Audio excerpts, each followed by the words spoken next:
gunners, concealed on the hillside, saw what looked like a direct hit on the bridge from a British-built Hunter. It flew over at 400 feet, dodging the ineffective fire of tribesmen more used to simple muskets than machine guns with a kick.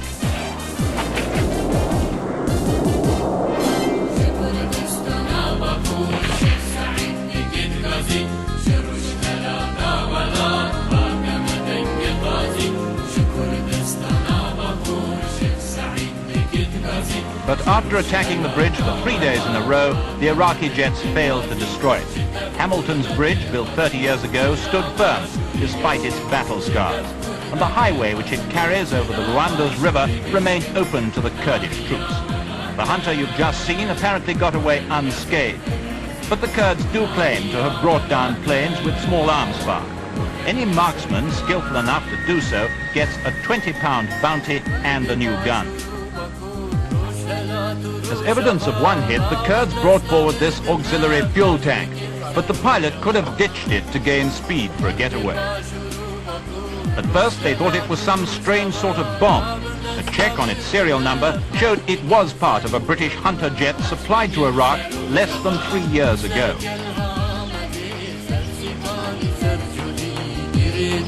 Other more positive evidence of a kill: the wreckage of an Aleutian 28 brought down by a 20mm machine gun in one of the last sorties of the war. The crew of 5 tried to bail out, but were killed when the plane hit a rocky ridge. Leading the Kurdish warriors in their fight is a man who spent 12 years in Russia after the war, but without becoming a communist. He's General Mullah Mustafa Barzani, who's 63, father of 8 sons. Until the peace talks, there was a price on his head of £300,000.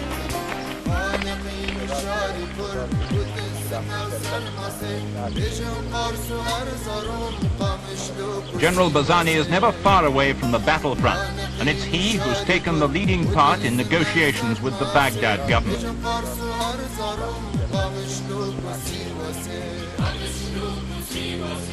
In an interview, he talked about the war. 100,000 Peshmergas could continue the struggle if only we had enough arms. No Iraqi government can last if the struggle continues. We will accept aid from anyone. So far we haven't attacked the oil installations because of our friendly feelings towards the Britons who control them. But if they don't help us, we will explode the installations.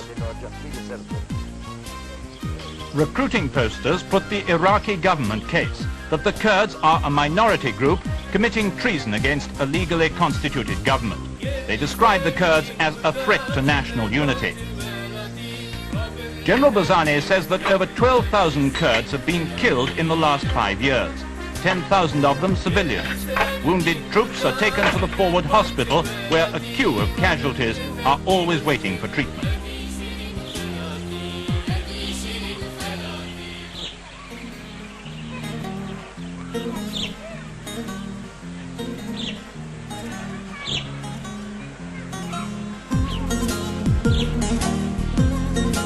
In the cramped surgery, Dr. Abdul Hamkit deals single-handed with casualties, working mostly at night and snatching rest when he can in the day. The tradition amongst the Peshmergas is that the badly wounded shoot themselves rather than survive maimed.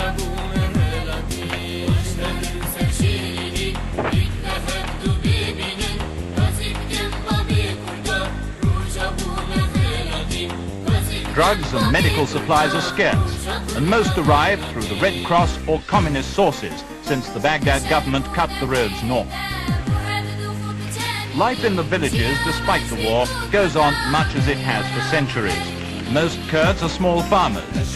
Their only contact with the 20th century, the hostile jets for which a watch is kept around the clock.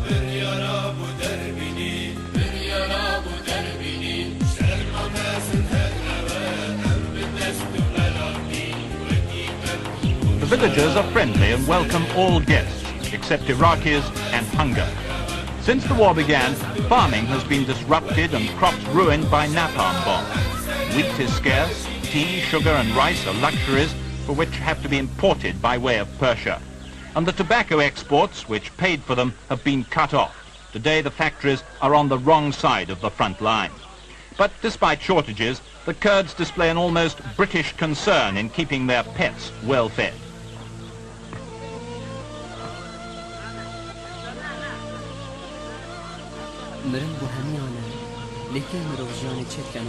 Outside each village, a close watch is kept for the approach of troops or planes. The Kurds claim that over 270 Kurdish villages have suffered air attacks. The lookout on the rocky pinnacle has overtones of Kipling and the northwest frontier, but the Kurds are not, in fact, without modern aids to warfare. In a valley well hidden from patrolling planes lies the underground nerve center of the Kurdish High Command and a radio link with the battle areas.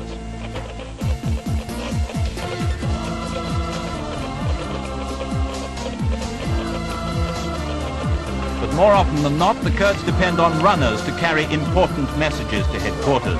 Bazani, a man of action himself, prefers to let the members of his high command handle the paper war. Among the 15 members of the high command, Father Paul Baton, a 76-year-old Catholic priest working alongside Muslims in the interests of the small Christian community. Others include high-ranking army officers, engineers, and the secretary of the Kurdish Democratic Party.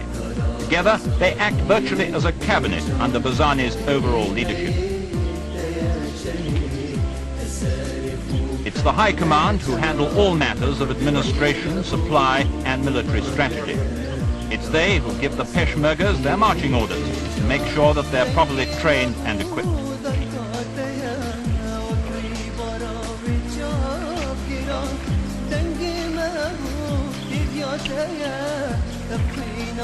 At the High Command's camp, about 40 Iraqi prisoners of war have been put to work. The Kurds claim to have taken about 800 prisoners in all, but many of them are sent back to the Iraqis, minus their arms and ammunition, because the Kurds can't afford the guards or the food to keep them. Those who do stay are allowed to broadcast messages to their families on Radio Free Kurdistan. 3 prisoners were asked if they'd been able to inform their families where they were. The first man said that he hadn't been able to contact them. The second said the same. The third, a Kurd who went over to the Iraqi side, said his family knew where he was. He bitterly regretted his treachery and would never repeat the mistake. He wanted to stay with the Kurds. But his 2 fellow prisoners, both Iraqi-born, wanted nothing more than to get home to their families.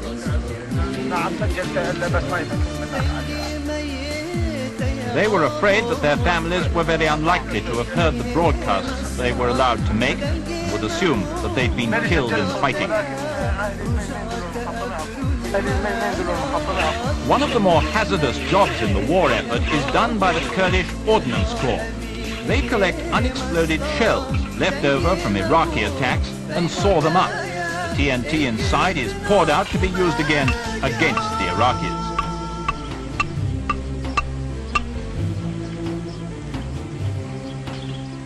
The TNT is collected into sacks and taken to the ammunition factory, a kind of thieves' kitchen inside a mountain cave.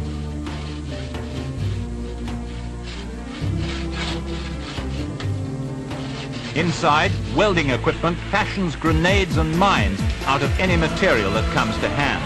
Grenades may be made out of sawn-off lengths of metal piping and a mine sealed by a pottery saucer. They're painted green, a lucky color, and a jubilant poster shows how they get the Iraqis on the run.